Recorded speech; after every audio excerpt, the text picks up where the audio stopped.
para to sa'yo. Ha? Kung mapapanood mo man.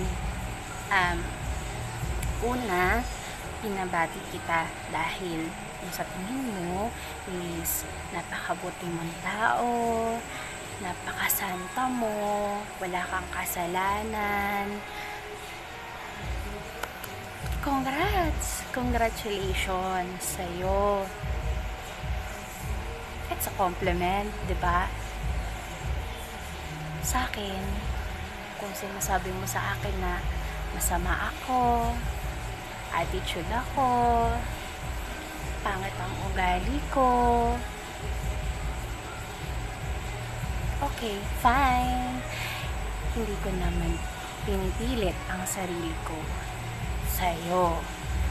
At lalong-lalong hindi ko tinatanggi na may attitude ako.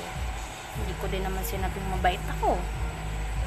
Kaya, it's okay. Wala sa akin halaga yung opinion mo. Kasi, kahit pa naman gumawa ako ng 20 o 100 na mabuti sa'yo,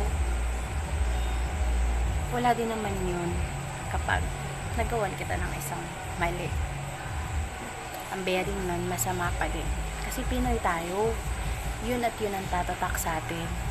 Hindi natin ina-appreciate yung mga bagay na magandang nagawa sa atin. Dahil Pinoy nga tayo, ang lagi natin naiisip yung mali, yung hindi maganda. Kaya it's good for you, no? So sana happy ka dahil ikaw yan. Basta ako, uulitin ko lang yung sinabi mo, hindi ako mabait, ma-attitude ako, maibita ako. Yun lang.